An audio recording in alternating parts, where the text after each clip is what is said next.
pre? Okay ka lang? Kanina pa namaman din yung binti ko. Lakad-lakad mo lang yan. Mawawala yan. Siguro nga.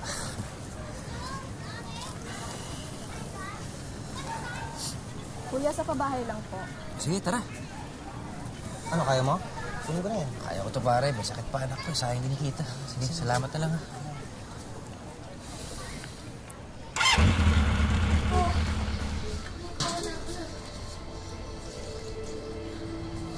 Ang init mo.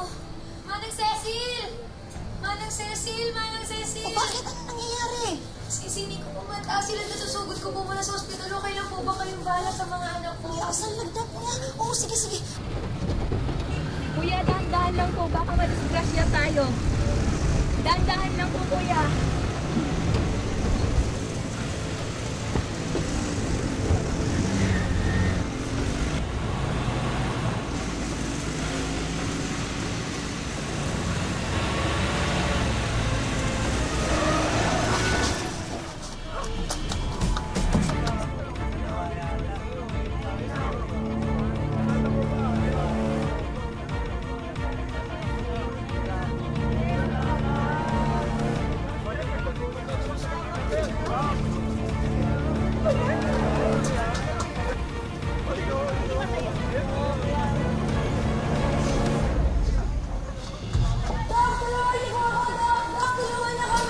Wala, ano pong nangyari? Ano po nangyari? Hindi po makababa yung lagdat nito. Ito. Sige po. Kami na po ang bahala.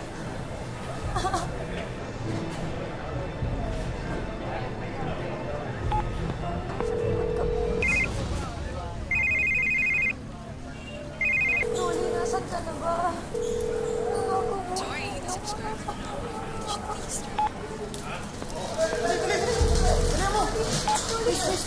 Kuya, Rolly. Asawa ko. Ano nangyari? Rolly.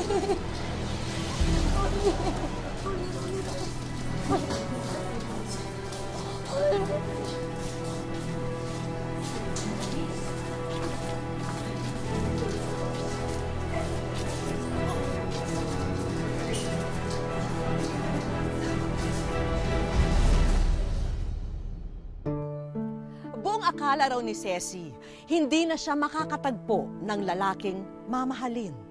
Hanggang sa makilala niya si Rolly, isang mapagmahal na ama at asawa raw ang kanyang kabiyak. Ngunit ang pag-ibig niya para sa mister ay masusubukan sa pagdating ng isang matinding karamdaman. Magandang hapon po mga kapuso, ito po ang wish ko lang.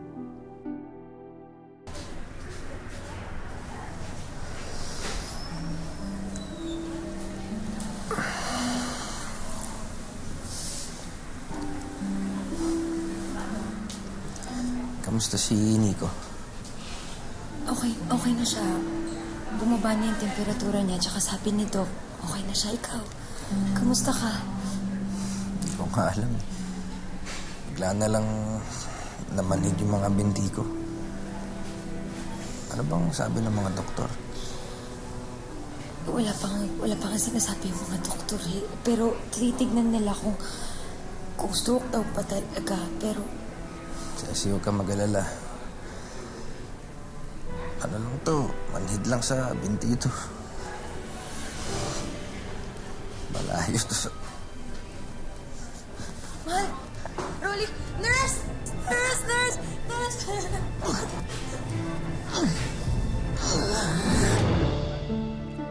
Noong una, akala ni Ceci ay dulot lang ng aksidente ang sakit na dumapo kay Rolly. Ngunit ang kanya palang panginginig ay tinatawag na X-linked dystonia Parkinsonism o lubag syndrome. Isa raw itong kakaibang kondisyon na namamana. Habang buhay na raw itong titiisin ni Rolly at hanggang ngayon ay wala pang lunas ito.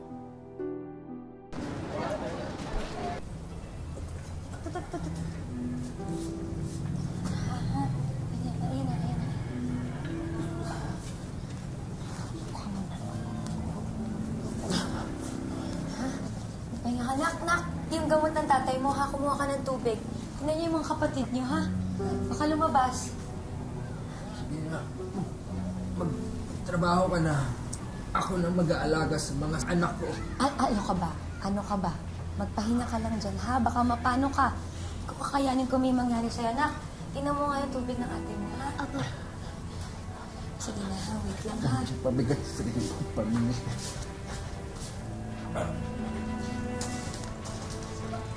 Dili. Ano dito? Si Papa mag-aalaga sa'yo. Halika.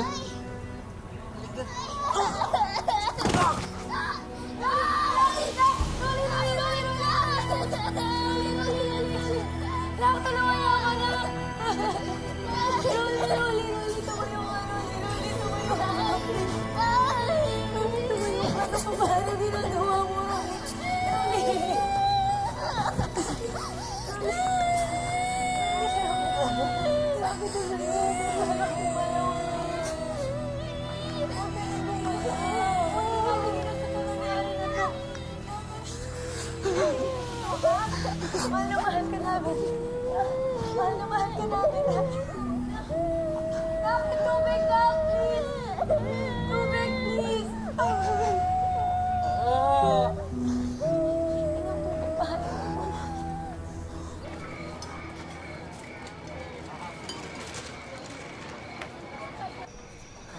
Kumain na po kay Mama. Sige na, kumain na kayo dyan. Si Carly, nasan? Pinapatulog po si Carlo. Nico, ikaw, kamusta ka? Okay naman na po. Kamusta ang eskwela niyo? Okay naman po, Nay. Ikaw, Nico, hindi ka na ba nilalagnat? Hindi naman na po, Nay. Nagpatuloy man ang buhay para sa pamilya ni Rolly, ramdam niya na ang kanyang sariling buhay ay tila tumigil na. Isang rason kung bakit dumaan sa matinding depresyon ang haligi ng tahanan.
Alam ko hindi kita naalagaan mo.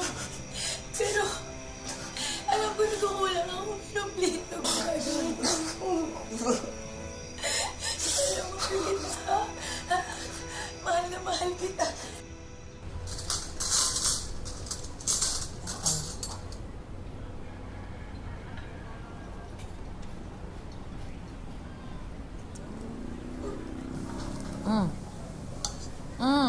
Gusto mo to. Ayan ha, mahal. Happy birthday at magpagaling ka na ha para next year, mas magaling ka pa.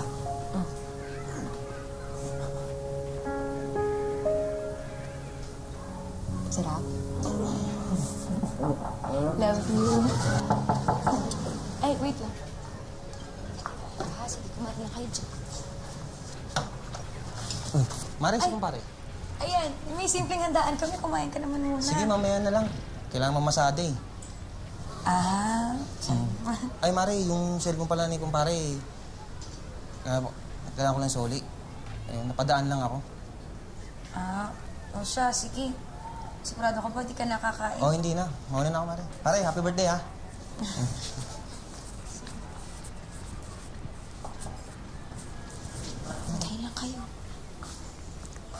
Tingnan mo nga naman. Oh, gusto mo pa ba? Eh, hindi ko nga alam na makukuha ko pa pala tong cellphone mo. Tingnan natin kung gumagana pa, oh. Ay, gumagana pa.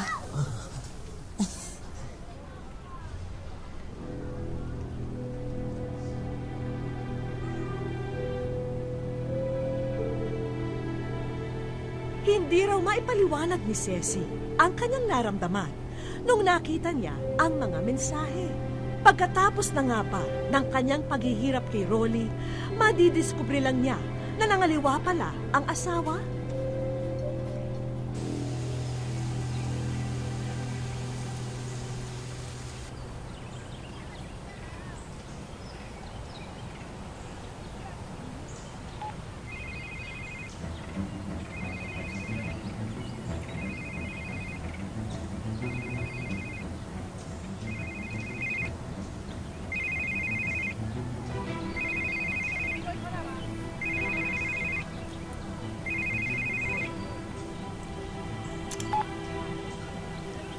Hello?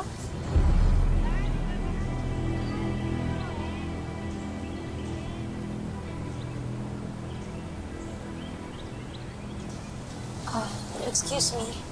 Ikaw ba si Sylvia? Opo, ako nga. Bakit po? Sino po kayo? Ako si Ceci. Asawa ko ni Rolly. Ano ka ba ng asawa ko? Kayo po pala yung asawa ni Kuya Rolly. Ako po si Sylvia. Pinsan ko po si Kuya Rolly. Pasensya na po, hindi tayo nagkakakilala. Kamusta na po pala siya? Pinsan. Bakit po? Ano po bang nangyari sa kanya?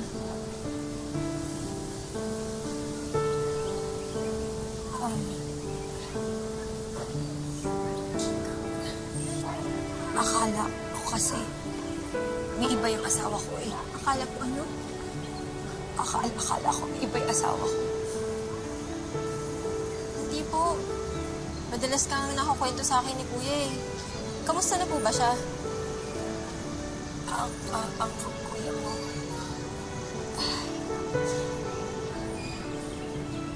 Bagamat nabunutan ng tinik si Ceci, hindi nito maiwasang mahiya sa nadamang pagdududa.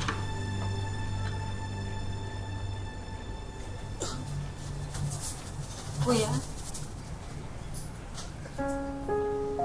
Sylvia.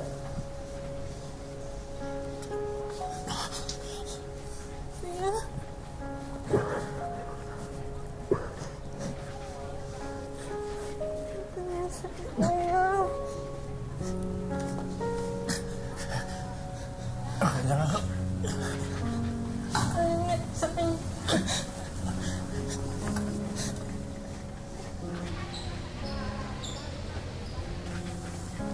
Pasensya ka na ha.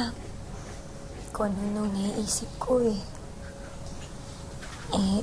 Alam mo naman kung gaano kita kamahal eh. Alam mo, kahit ganito tayo, hindi naman ako nagsisisi na nakilala kita.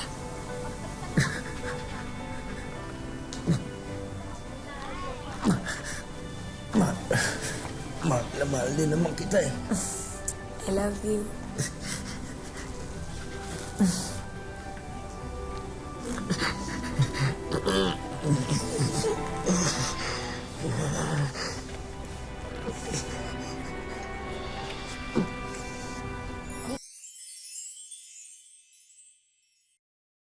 Sa aming pagbabalik, Hindi naman po ako hindi ko naman po nararamdaman yung sinasabing pagod.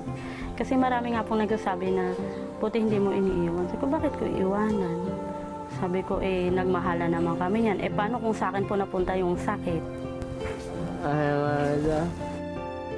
Ay, ano mo iwanan yan ako?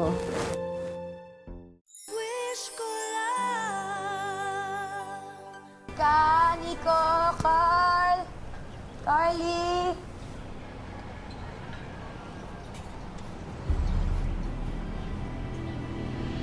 Mama? Oh, magkakasama kayo dyan, ha? Eh si Papa po kasi nagpupumilit. Gusto raw po kayo bigyan ng bulaklak.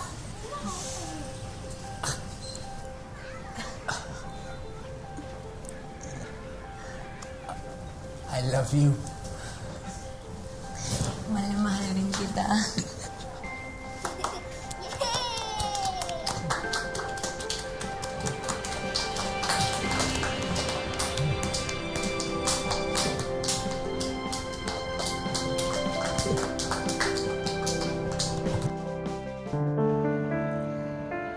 Sa loob ng munting bahay na ito, sa Bukawi, Bulacan namin unang nakilala si Rolly. Siya ay may kondisyon na X-linked dystonia Parkinsonism o lubag syndrome. Hirap man sa pagpigil ng kusang paggalaw ng kanyang katawan, pinipilit pa rin daw niyang makapagsilbi sa kanyang pamilya. Lagi ko lang po siyang sinasabihan na yung iba nga diyang lalaki, wala namang sakit eh. Pero tambay naman eh. Ikaw malaking bagay ka pa kasi nakakabantay ka pa sa mga anak natin. Saka sinasabihan ko po siyang huwag po siyang bibigay. Kapansin-pansin ang pagbagsak ng pangangatawan ni Rolly ngayon kumpara sa dati. Pero hanggat may lakas siya at nakakaya niya, gusto niyang ipakita sa asawa niyang si Ceci na kaya pa niyang kumilos mag-isa. Sabi ko, ba't ka ba umiiyak? Sabi niya, kasi nga daw ganito, nahiya daw po siya sa pamilya ko. Hindi niya na raw ako kayang buhayin. Sabi ko sa kanya, ano ka ba? Babalik na rin lang natin yung sitwasyon. Ako yung magtatrabaho, ikaw ang dito sa bahay. Sa 13 taon nilang pagsasama, true love daw ang turing ni Ceci sa kanilang relasyon. Hindi naman po ako hindi ko naman po nararamdaman yung sinasabing pagod. Kasi marami nga pong nagsasabi na, buti hindi mo iniiwan. Sabi ko, bakit ko iiwanan? Sabi ko, nagmahala naman kami yan. Paano kung sa akin po napunta yung sakit? Ay, Marla. Ay, ano mo iwanan? Ihad na ako. Kahit dagsa ng mga problema, gagawa ng paraan si Ceci para matugunan ang araw-araw nilang mga pangangailangan. Yung panganay ko po, sabi ko, Nika, bilan mo nga ako ng mga panlinis ng kuko. Tapos pinag-aralan ko po sila kahit yung mga anak ko. Tapos nung medyo may nalalaman na po ako, pumasok po ako noon ng trabaho.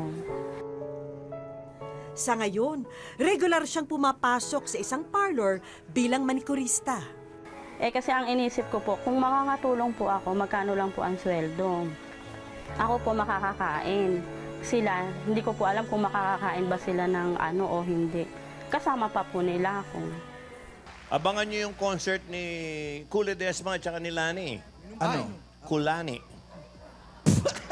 Hindi, yun ang title eh. Nakakangawit yun eh. Naging libangan naman ng mag-ama ang panuurin ang mga Dabarkads tuwing tanghali.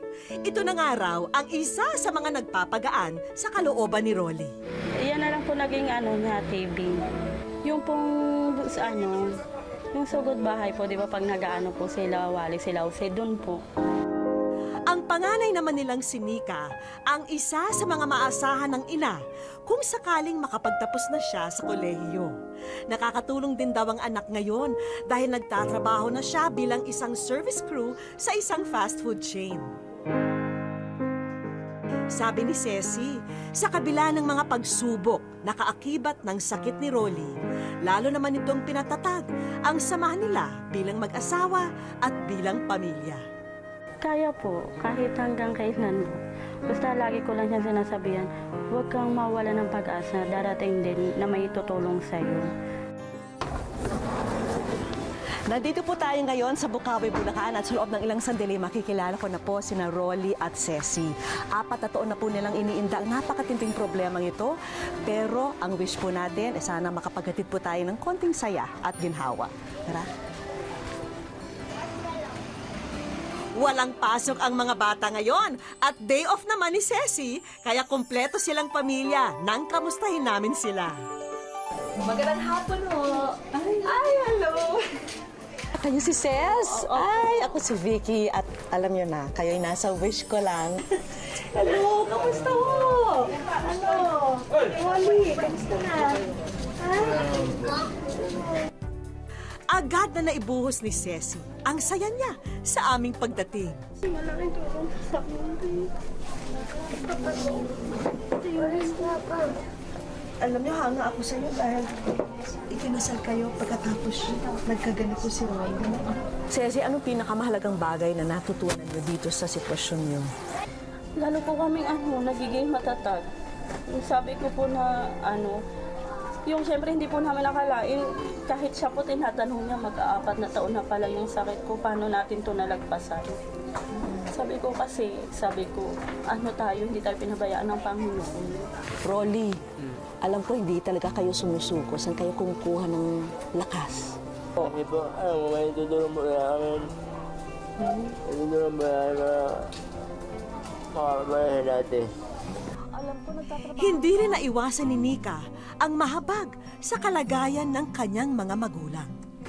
Mahirap po kasi hindi naman po talaga si mama sanay sa gawain bahay. Pero po, ang dami po sakripisyo. Kasi minsan po di po kami kumakain dahil po wala pong si mama. Wala po kaming pera. Anong wish mo? Anong gusto mong mangyari? Gusto ko lang po may papakuhain po sila mama para po hindi po sila nahihirapan masyado. Sir, sama kayo sa amin sa Barangay Hall. Meron kami ipapakita sa inyo. Makakasama ba si Rolly sa atin? Kaya naman niya. Sige, alalayan na lang natin siya.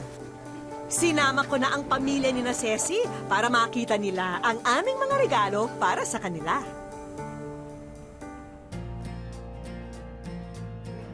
Ceci at Rolly, sana maibigan niyo ang bagong kabuhayan na tindahan ng fruit shake. May kompletong gamit at mga sangkap na yan para agad nang masimulan ito. Maraming salamat po sa wish ko lang, sa mga umano po sa amin, tumulong po, saka po kay Ma'am Vicky po. Maraming salamat po, walang bagay po sa amin. At si Nika, tuwang-tuwa sa tumambad sa harapan niya. Ang bagong laptop na may kasamang pocket wifi. Balita namin kailangan mo ito sa iyong pag-aaral. Kailangan po talaga yung kahabol pa po eh. Ay, nag-home shop na lang po ako. Ito po, meron ka medical assistance ay worth 20,000 pesos. Naway makatulong ito bilang pambili ng mga gamot ni Rolly.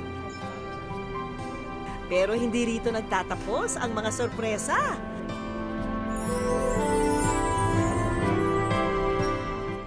Sa aming pagbabalik, Ceci, maaari ba naming makalimutan ang isa mong hiniling para kay Rolly?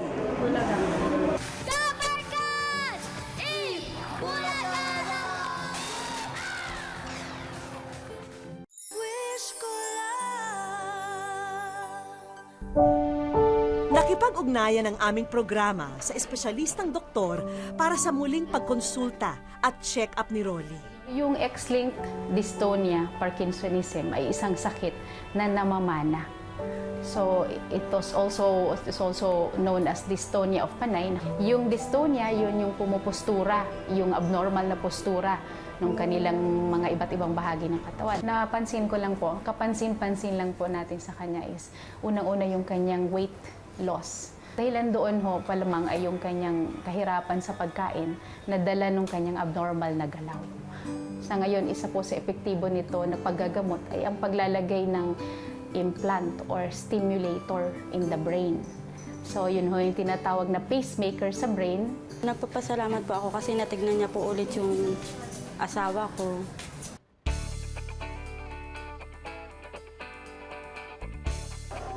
Ceci, maaari ba namin makalimutan ang isa mong hiniling para kay Rolly? Hindi po makapagsalita, Mami. Kasi hindi po namin inaasahan. Dahil sa araw na to, mapapanood nila ng live ang paboritong palabas ng buong bayan tuwing tanghalian, ang Eat Bulaga. At para masiguro na maayos at komportable si Rolly, may kasama rin po kaming mga kaibigang nurse para umalalay sa kanila.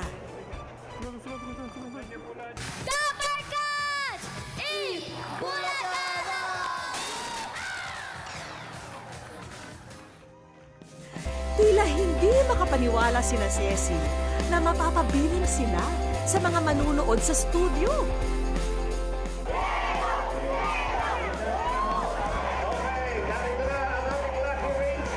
Nabigyan din ng pagkakataon ng ating mga bida na makita ng personal ang ating mga dabarkads na sina Pia at Pauline.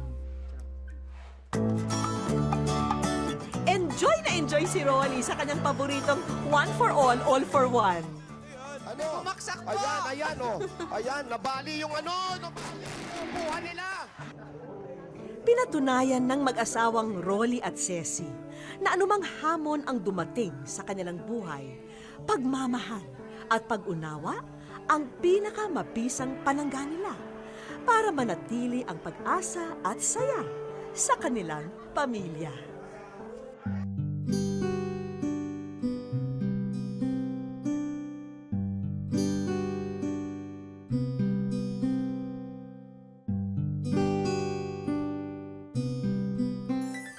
Pinatunayan ni Rolly na ang tunay na pamilyang nagmamahalan ay hindi lang magkasalo sa masasayang pagkakataon.